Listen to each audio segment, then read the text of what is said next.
The nation, thanks for tuning into this broadcast, of course. This lockdown nationwide has stopped activities of all kind. The key is what could happen to real estate firms and construction firms as migrant workers leave cities or look to leave cities. So either before the lockdown or once the lockdown is over. The other bit is, while what's happening in the near term is important, what could happen over the medium term is probably even more important. Prices, sales, what have you. Let's get in a premier player in this space, L&T Realty, and Mr. Shrikant Joshi, the MD and CEO of the company, joins us right now with his perspective. Good having Mr. Joshi. Thanks so much for joining in. We were speaking to some of your peers in that sense, Prestige Estates, the Niranjan Hiranandani, and all of them were of the opinion that, yes, the near term looks clouded, and we need some support from the government in terms of measures as well. But the medium term picture may actually be good for mid-sized real estate and large real estate developers, because this will only move the belief of people towards established names. How do you see the landscape, and how do you see L&T Realty within that now? Thanks, Neeraj. Thank you for having me. The fact remains, Neeraj, that last 4 or 5 years, the government has brought in many legislations to regulate this industry, which was by and large more unregulated in the past. So there's a IBC, there's NCLT, there is RERA, and all this forces the players to become more organized, and suddenly being organized becomes a premium. As far as the customer is concerned, the customer has by and large, while it may have been okay, but the possibilities of being taken for a ride were much higher earlier. And today he gets a lot of protection in terms of RERA and many other acts which are there today. So this forces the consolidation, which was anyway happening. COVID has been the final blow towards that, and it will force a consolidation pretty soon. As far as the prospect of the industry is concerned, L&T Realty, we are very bullish of it. As a country, you know, our urbanization is just about beginning. It's very, very low, 20%.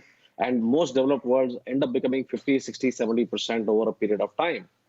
As this urbanization move starts, we are also a low penetration category as housing. Most people need housing. We have lots of population. And of course, with that comes jobs, with that come offices and shopping spaces. So yeah, they are right in saying that the medium term is low, good, and the long term is even better.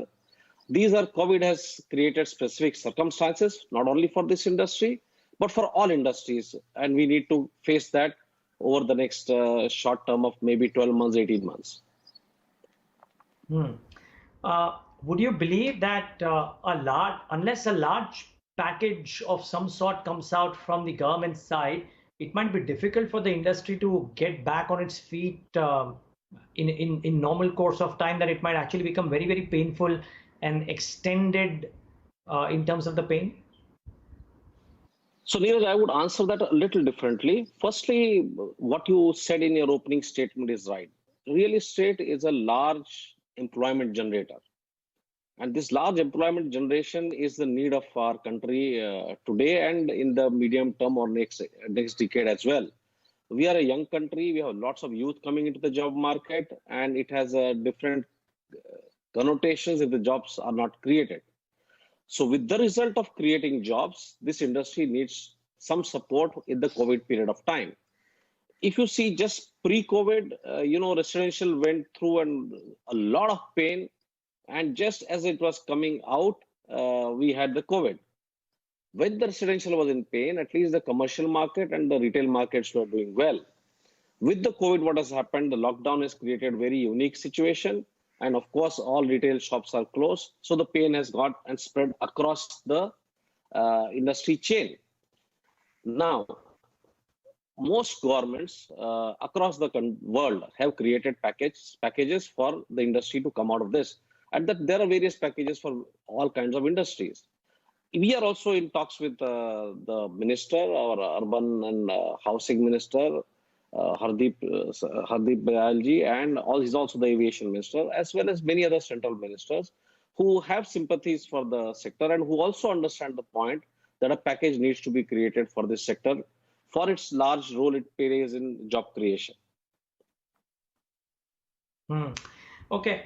There's a two-pronged question that I have, Mr. Joshi. One, uh, before we get to how the environment might shape up, just the fact that prices by and large haven't moved up quite substantially over the last 2 years, any which ways. The belief would be that because of COVID and the demand lagging due to the fall in economic activity, demand may not come back. Would there be a dearth of large investors wanting to put money to work in residential real estate in particular? Commercial real estate might have that added advantage of the REIT structure and all of that. Residential may not, and therefore, would there be a dearth of investors wanting to put in money into the space to make large projects? So Neeraj, that's a very good, interesting point you're making. But we must see that in a large perspective. What you say for last 2 years has been true. The industry has been in stress, and hence the prices has been down. But look at the scenario which is post-COVID. The stock market is down like hell, and we don't know where it will go and what will be the future there. Look at the gold prices. The gold prices are also extremely high. World over, whenever there are opportunities like this, the HNIs have a very good opportunity to cash in. The fact that whatever they will buy today will be at the lowest price over the next many, many years. So for people who have cash and who are looking for investment avenues, this is a safer investment than many other alternatives they may have in the current situation. So smart HNIs definitely look for these opportunities and pick asset classes which make sense at that period of time. In that sense, housing stock is a lot more safe today than many other asset classes available as an option as of now. No, Mr. Joshi, so I appreciate that. If I have money right now and if I approach L&T Realty and if there is some distress sale or if there are some sales happening at lower prices, I'll benefit. I was trying to Yes. understand, and I'm sure you got my point. I'm just trying to rephrase this again to understand it better. What about Mhm. large funds which used to invest in real estate projects because they would believe that sales would happen, prices would inch up? Both of those factors in the near term might be curtailed, right? So therefore, would that Yeah. money stand to get disrupted? Yes. So that point of yours, Neeraj, is absolutely perfect. So the funds have their own challenges. Each of the fund is specialized in a particular vertical, and they are masters of that vertical. If you really see, and then each of these funds are also listed. If you see in the US market or Singapore market, where mostly these funds are, and they are listed there, they all the values have come down at least 20 to 40%, depending on which category they are. The lowest destruction has happened in data centers, and the highest are in co-working and other places. So the funds are grappling with their own challenges. Having said that, there are funds who believe in the long-term story of particular countries. The long-term story of residential and offices of India remains intact. And so long as we remain competitive within their investment universe, monies will flow. Will they flow like they were in the past? The answer is no. Will they be available on tap like they were in the boom times? The answer is no. Which is why, coming back to your first question, the credibility of the developer will become important. The brand of the developer will become important. His governance structures will become important. And the property and the types of property, is it in tune with the new reality? All these four will become important. And yes, the flows will be reduced than they were in the past. It will be a challenging situation. Okay. The other thing, and a lot of chatter around this, I was wondering what your perspective is. Excuse me, I mean, I would not know the exact details of what kind of breakup. I mean, yes, I know that, I mean, I have an idea about your revenues. And I do know that you have 7 commercial projects as well. But there is a lot of, and please correct me if I'm wrong, but there's a lot of chatter around how in the post-COVID era, uh, their demand for commercial real estate might actually come off because businesses might not want to expand office space. And I think I was talking to Anuj Puri 2 3 weeks back, and he was citing Mhm. what had happened in 2008-9 in a similar situation as well. Do you fear that at all, Mr. Joshi? Yes. Neeraj, that's again a very valid question. If you really see the office market in India, 45% of the offtake or the leasing is done by US companies. About 30% odd is by Indian companies, and then rest are small slivers of all. So our space, that space is a lot dependent on what happens in the US market. As you know, the US market and the COVID there has been hitting more severely than it has happened in India. Each of these firms are grappling with their challenges, how to survive, how to make the cash last. And certainly at this point of time, to expand offices is not on the topmost area priority for any of the companies. Unless some companies have decided to consolidate and move from one place to another or X or Y or Z. So the point remains that yes, the demand for leasing will come down. There is another interesting point. 30% of these Indian corporates, which used to take space, and take a company like us, L&T, we are a project-oriented company. We are on sites every day. We have multiple sites. We would have never thought of working from home. This COVID has forced many companies to work from home. And then you realize it's not that bad. Now, will that be 100%? The answer is no. But will there be some percentage of people, 20, 30, which will work from home? The possibility of that is pretty high. And hence, the overall demand to that extent may be muted or may go down even for newer companies. So office, again, will get consolidated. The grade A players are less. The choices will be available. But the overall demand may be down 30, 35%. Anuj's own estimation is 30, 35% drop in that demand. I would tend to agree with that in the short run. Yeah, and it might actually be a win-win for both employers and employees. I mean, both of them might just be happy to work for the employee to work out of home, and that might be an interesting change, something that we haven't seen. Mr. Joshi, just one quick follow-up before we get to L&T Realty and a couple of questions there. What is this whole thing about online sales? In my lifetime, I've never seen people being able to buy flats online. I mean, buying other products online also is just a new thing. Is this more a completion of existing sales that were already in process and just a final completion happening, or are scratch or a pin to piano or a start to finish sale happening online? So Neeraj, that's a very astute observation which you have made. I think, to my mind, it's a very high involvement decision. For most people, it's way beyond many years of their salary. The whole family is involved.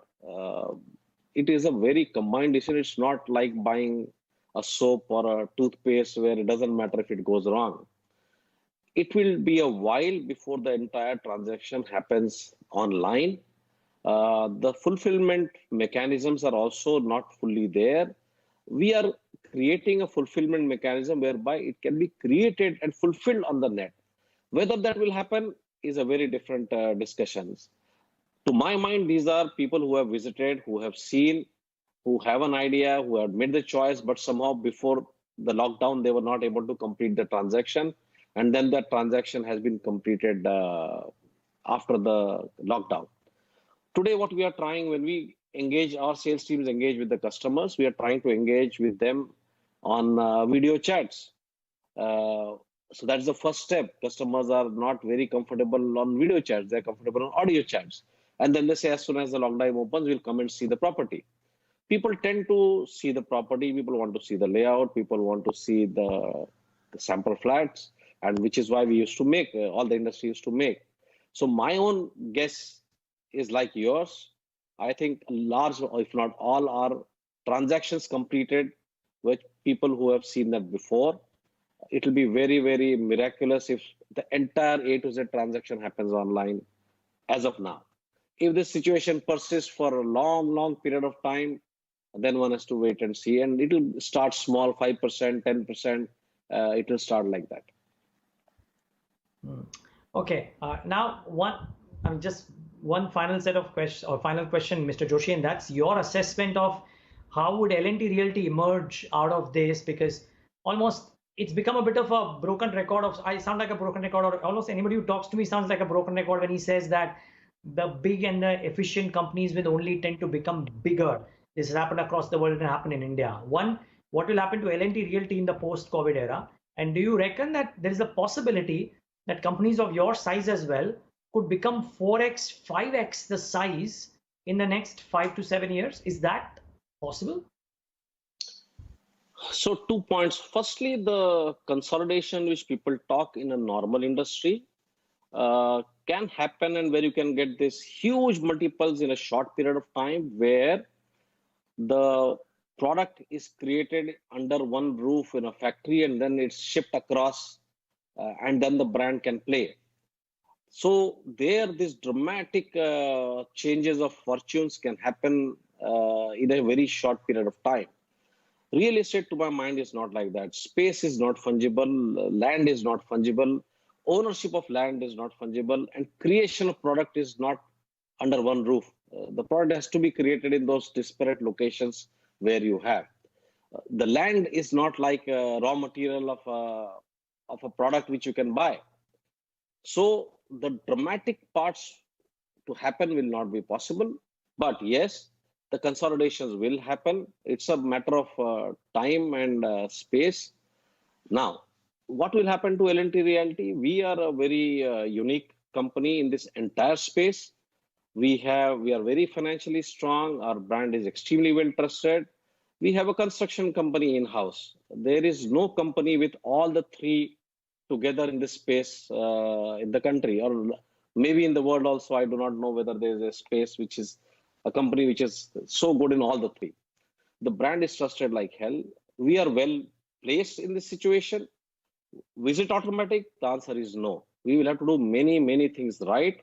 We have done that. Our Seawoods launch was a great success in a market which was not that good. Our Murud launch was a great success in a market when that was not very good. So we have to know the customer pulse, create the product which fits his pocket and the ticket size. The product has to improve with time, and we have to reduce costs like hell from tomorrow. The viability will not happen.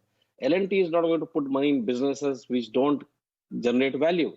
So we have to be fit and fine generating value within the L&T's various businesses, and we have to keep investing in the business which our management is willing to do. So we have a very bright chance of that happening. It depends on how we perform from here on.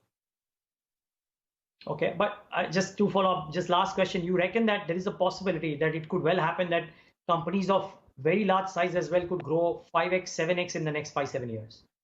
It is possible. It will definitely happen. It is possible. Okay. Mr. Joshi, so good chatting with you today. Thank you so much. And I look forward to talking to you again, hopefully when the times are better. Sure, Neeraj. Thank you. Thank you for having me.